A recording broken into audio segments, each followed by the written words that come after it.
Assalamualaikum warahmatullahi wabarakatuh. Waalaikumsalam warahmatullahi wabarakatuh. Selamat malam teman-teman, selamat malam Prof. Dio. Di sini kami dari kelompok satu ingin melakukan role play atau pengimplementasian dari teknik supervisi konseling dengan tekniknya sistematik peer group counseling. Dari kelompok kami ada 8 kelompok dan kali ini ada saya Erna Dwi Nugraini yang berperan sebagai moderator. Kemudian kami akan meng-role playkan terkait dengan masalah yang kira-kira dihadapi menggunakan teknik SPGS tersebut. Langsung saja kita mulai. Jadi semuanya teman-teman di sini langsung saja kita mulai ya. Kira-kira dari rekan-rekan semua yang ingin melakukan atau ingin share terkait kendalanya ada siapa saja? Ada saya, Mbak. Baik, ada Mbak Anissa Maurufi sama ada lagi mungkin satu lagi. Saya, Mbak. Saya. Baik, ada Ibu Hairatul Fuadi sama Mbak Anissa Maulvi. Jadi nanti untuk teman-teman yang lain setelah Mbak Anissa Maulvi dan Bu Haira memberikan presentasi terkait kendalanya bisa langsung memberikan atau mungkin bisa memberikan masukan, bisa memberikan ide-ide atau untuk sharing pengalaman seperti itu. Baik, langsung saja kita mulai dari Mbak Anissa Maulvi. Silahkan Mbak Anissa. Baik, terima kasih untuk kesempatannya. Saya di sini ingin sharing-sharing terkait masalah yang saya sedang alami. Uh, saya uh, saya itu guru bimbingan konseling di salah satu sekolah. Saya tinggalnya di Bandar Lampung. Saya punya masalah terkait dengan beberapa masalah sih, tapi yang paling urgent menurut saya ini yang saya alami. Jadi sekolah saya itu adalah sekolah IT, di mana sekolah yang memang berbasis Islam seperti itu. Lalu saya punya masalah terkait dengan jam pelajaran. Memang di dalam permen Permendikbud nomor 111 itu kan dijelasin ya Mbak bahwa guru bimbingan konseling itu berhak mempunyai waktu 1 minggu itu 2 jam untuk layanan bimbingan klasikal, di mana kita itu bisa lebih memberi informasi yang memang harusnya itu memberi informasi terkait karir, terus juga terkait motivasi belajar anak, terus juga kita bisa lebih dekat sama anak-anak gitu kan, karena kita masuk ke kelas gitu. Anak itu lebih kenal sama kita. Tapi di sekolah saya itu uh, yang memang dikasih waktu sama sekolah dan ada jamnya, tapi nggak sesuai sama yang ada di permen. Kalau di permen itu kan dua kali 45 menit. Nah, saya itu cuma dikasih waktu 1 kali 30 menit aja setiap minggunya. Yang menurut saya itu baru buka LCD aja atau baru nyiapin perangkat untuk belajar ngajar itu tuh udah habis gitu waktunya. Belum ada tuh yang namanya kedekatan sama anak, bonding gitu kan. Atau kalau misalkan guru BK kan yang pertama itu game, mengakrabkan diri ya Mbak ya. Tapi saya tuh nggak ada gitu waktunya. Untuk menyampaikan materi aja saya cuma punya waktu 30 menit. Jadi itu sih menurut saya masalah terbesar. Jadi itu um, mengganjal gitu di diri saya. Saya sebagai guru BK tapi tidak bisa memberikan informasi-informasi itu. Sedangkan layanan-layanan yang lainnya saya bisa berikannya sesudah pulang sekolah. Yang memang notabene anak itu sudah capek gitu kondisinya. Mungkin itu sih masalah yang urgent yang bisa saya sharing dan saya berharap ada masukan-masukan yang bisa saya dapat gitu. Terima kasih Mbak untuk waktunya. Terima kasih baik Mbak Anissa. Langsung saja dari teman-teman rekan BK yang lain apabila ingin sharing pengalaman mungkin atau misal ingin bertanya untuk nanti kita bisa memahami lebih lanjut dan bisa memberikan solusi bersama-sama ya sebagai sama-sama guru BK seperti itu. Baik, boleh saya memberikan sedikit usulan dari pengalaman saya terkait permasalahan yang dialami oleh Mbak Anissa. Oke, langsung saja. Tadi permasalahannya terkait jam ya, jam tidak diberikan jam sesuai Permendikbud, di mana jadi kinerja dari konselor itu sendiri itu kan juga mengganggu kinerja kita ya sebagai konselor di sekolah itu. Kita lebih tidak bisa membangun kedekatan dengan siswa dan eh, lebih sulit begitu ya, lebih sulit dalam membantu siswa untuk saling mengenal dengan siswa. Nah, menurut pengalaman saya itu Mbak Anissa itu kan menurut saya ya permasalahan ini itu terkait lagi sama sistematika di sekolahnya. Jadi berdasarkan pengalaman yang saya alami waktu itu pada saat kita melakukan evaluasi kinerja guru, mungkin kita bisa sampaikan di forum tersebut untuk kita sharing dengan kepala sekolah dan perangkat sekolah lainnya untuk kita sampaikan bahwasanya kinerja konselor atau guru BK itu membutuhkan yang namanya jam lebih atau untuk masuk kelas dan difasilitasi sebagaimana yang disebutkan di Permendikbud agar dengan begitu kita juga bisa membantu siswa itu secara optimal ya agar lebih terlihat juga dari program-program yang kita buat itu lebih terlihat apa ya hasilnya atau efeknya atau dampak baiknya bagi sekolah kita. Jadi menurut pengalaman saya itu mungkin bisa disampaikan pada saat evaluasi ini bersama kepala sekolah eh, dan perangkat sekolah lainnya. Mungkin seperti itu. Baik, terima kasih banyak Mbak Mei. Untuk Mbak Anissa, tadi untuk solusi yang diberikan ada evaluasi, ada disampaikan ketika rapat evaluasi. Kira-kira sudah disampaikan atau belum Mbak untuk solusi itu atau gimana tanggapan dari yang lain mungkin bisa jadi? Ya, sebelum ke tanggapan yang lain, saya juga mau sampaikan bahwa mungkin saya itu kan baru ngajar itu 1,5 tahun dan guru BK-nya hanya saya, seperti itu di sekolah tersebut. Jadi setiap pergantian semester gitu kan, memang ada evaluasi terkait itu. Tapi memang uh, saya sudah sampaikan ke forum, tapi kan memang sulit gitu membagi waktunya karena di sekolah IT itu ada pembiasaan dulu kan ada tadarus, biasanya ada tadarus sama surah juga pagi-pagi, jadi untuk pembagian waktunya itu agak sedikit sulit seperti itu. Makanya gimana ya untuk saya bisa tetap mungkin memang nggak masuk di jam yang layak, tapi tetap bisa memberikan informasi yang cukup kooperatif dan cukup untuk bisa kasih uh, kasih informasi-informasi untuk anak didik saya seperti itu.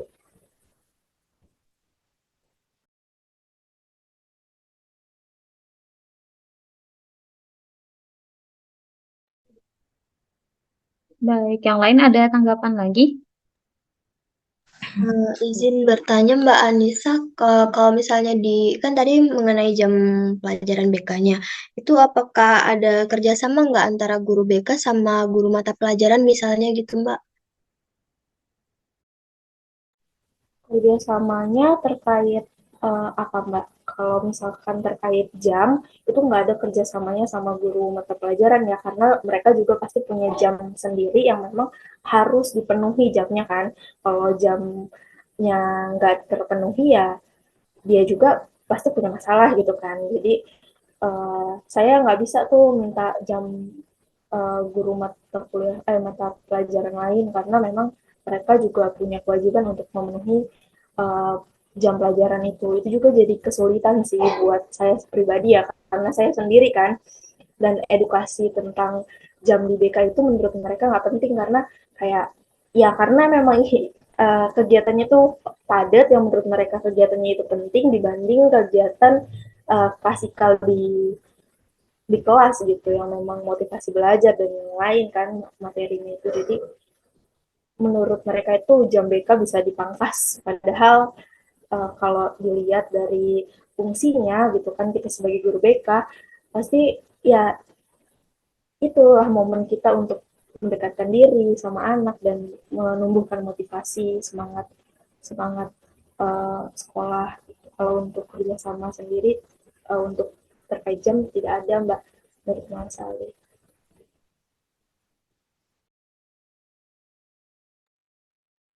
Baik, tadi untuk Ibu Ira ingin menyampaikan apa?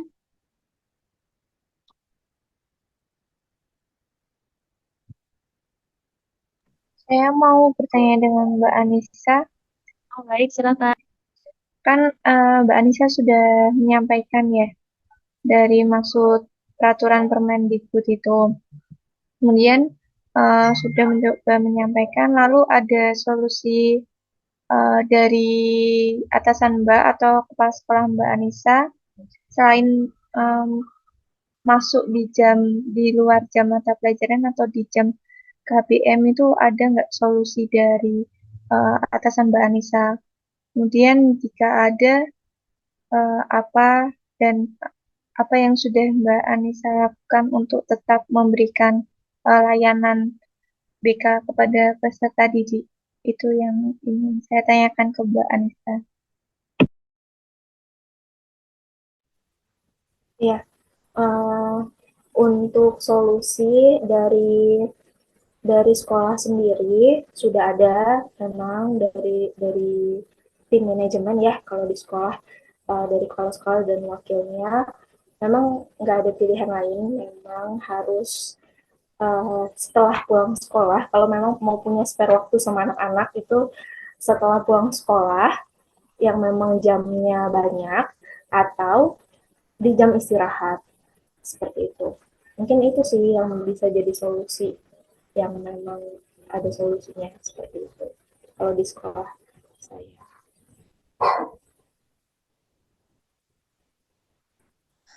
Nambahin sedikit, Mbak. Silakan Ibu Ira. Kalau saya malahan kami nggak dapat jam gitu ya, karena memang di madrasah itu kan mapelnya udah cukup banyak, ada sekitar 19. Ada sekitar 19 mapel. Jadi memang kami untuk masuk kelas itu nggak ada untuk sekarang. Memang kalau dari informasi teman yang sudah duluan ngajar di sekolah saya, itu pernah gitu. Cuma sekarang memang sudah beberapa tahun belakangan itu kan nggak ada. Jadi kami biasa siasati ini ya, kita kerjasama dengan guru yang lain gitu, yang jamnya itu sesudah atau setelah kita gitu. Jadi itu mungkin selain ini ya, selain tadi mengkomunikasikan atau apalah ya ke pimpinan gitu. Kalau untuk yang solusi jangka pendeknya, biasa kami seperti itu gitu, minta waktu. Kan memang nggak setiap minggu juga kita kalau mau pakai perangkat gitu ya. Biasa kita nggak setiap minggu juga. Jadi bisa kalau lagi mau pakai perangkat, lagi butuh waktu yang panjang, kita komunikasi ke guru mapel yang setelah atau sebelum kita gitu.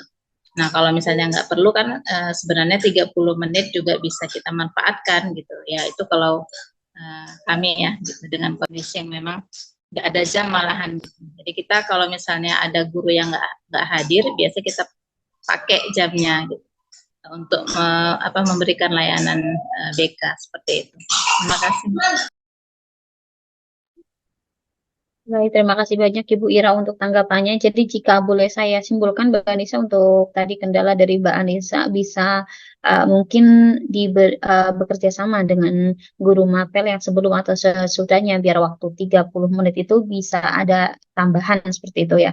Mungkin nanti bisa juga disampaikan ketika rapat evaluasi lagi, ketika apabila kita memberikan kinerja yang bagus di kelas ya, untuk disampaikan terus-menerus, sehingga edukasi pentingnya BK ini nggak hanya untuk anak-anak saja, tapi juga untuk guru-guru, agar kita semua sadar ya gimana pentingnya posisi kita sebenarnya sebagai guru BK untuk ya kelangsungan pembelajaran lah ya, untuk perkembangan anak-anak. Oke, untuk sesi pertama saya rasa sudah cukup, kita cukupkan terlebih dahulu. Tadi masih ada satu lagi yang ingin memberikan atau mempresentasikan kendalanya ketika di sekolah, ada Ibu Haira, Ibu ya. Monggo Ibu Ira, kami berikan waktunya. Ya, terima kasih atas waktunya. Ada satu permasalahan ya yang sering kami alami, nggak cuma saya ya. Kita ada 6 guru BK di sekolah saya yang siswanya itu kurang lebih 2.000 orang. Kita ada 6 orang guru BK. Kita dalam mengatasi permasalahan anak-anak itu kan mengedepankan salah satunya itu kerahasiaan ya, azas kerahasiaan. Sementara yang namanya siswa itu kan tidak hanya berinteraksi dengan guru BK gitu pastinya ya. Jadi seringkali ketika kita sedang dalam proses menangani masalah anak-anak itu ada campur tangan atau ada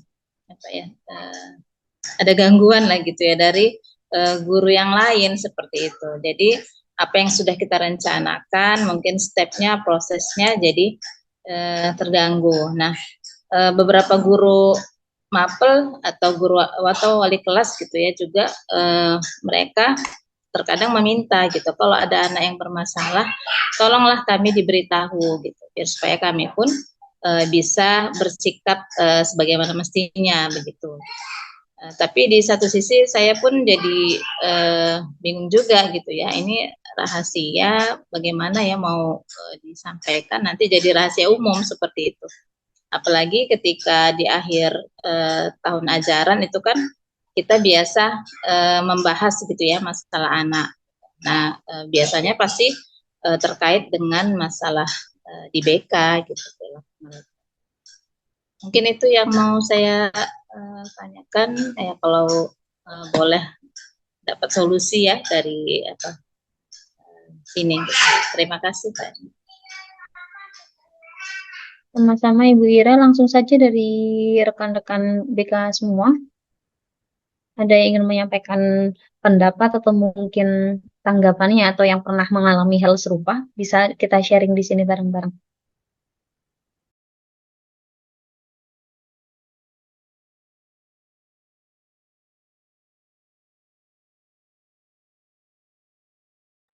Tadi untuk kendalanya terkait dengan itu Ibu ya, asas kerahasiaan, karena hubungannya nggak cuma dengan guru BK aja, anak juga otomatis dia ikut jam pelajaran dan berinteraksi dengan guru lain. Nah, sementara guru lain itu ingin tahu kendalanya ada apa aja sih, padahal kita ada asas kerahasiaan juga. Kira-kira kalau dari teman-teman di sini pernah mengalami hal serupa juga atau tidak? Atau pendapatnya kira-kira bagaimana?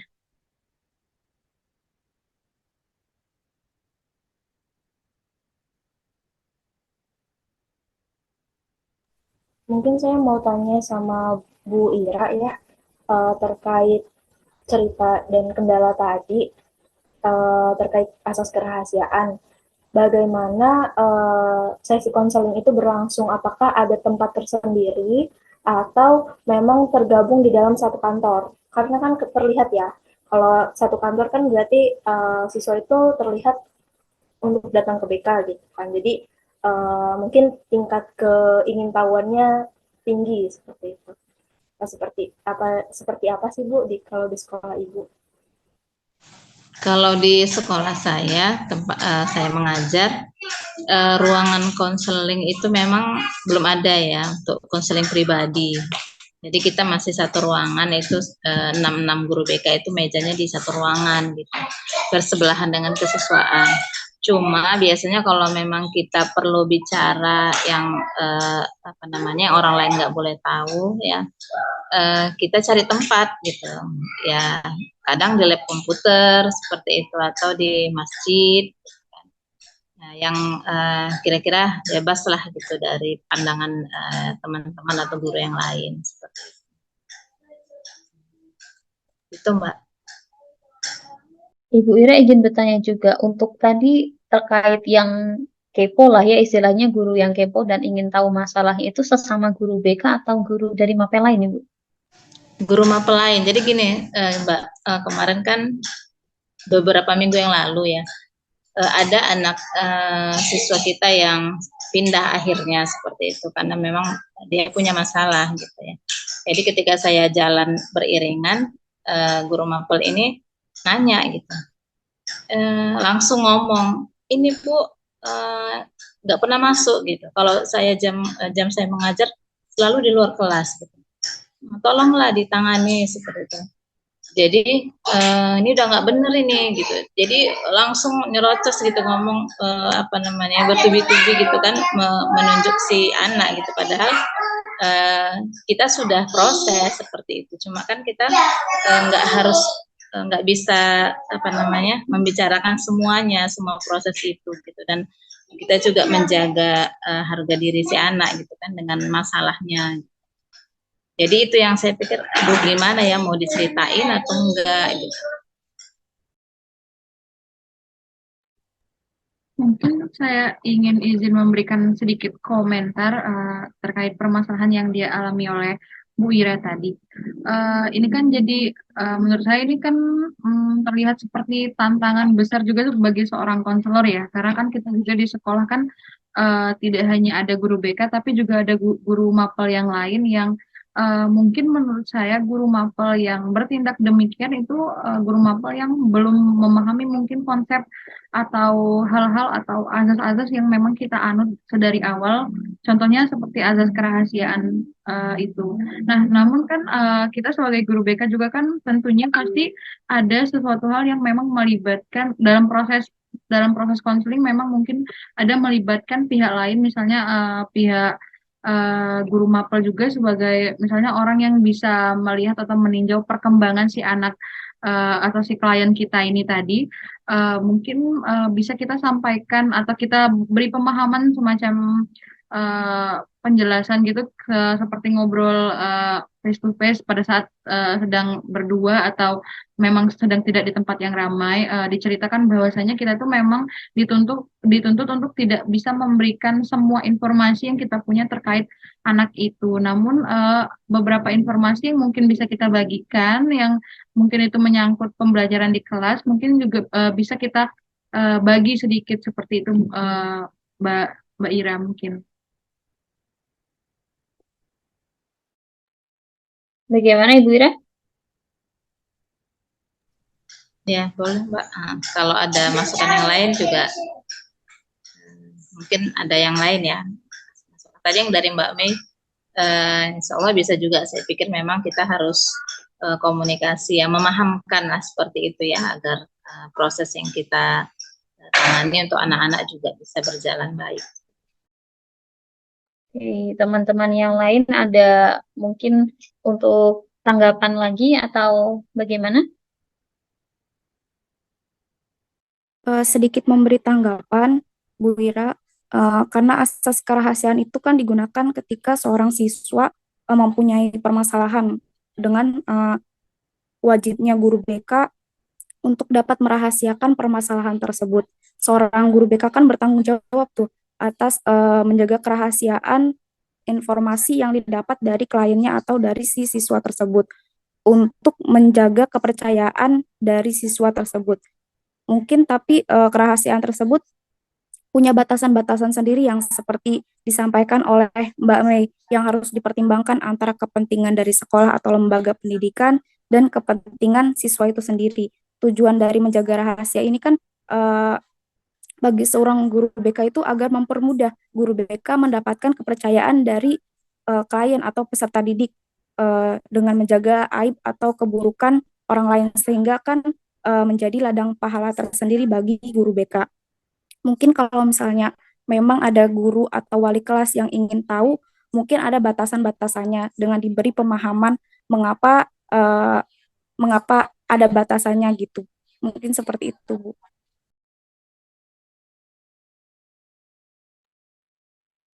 Sudah cukup terbantu ya Ibu Ira untuk kendalanya?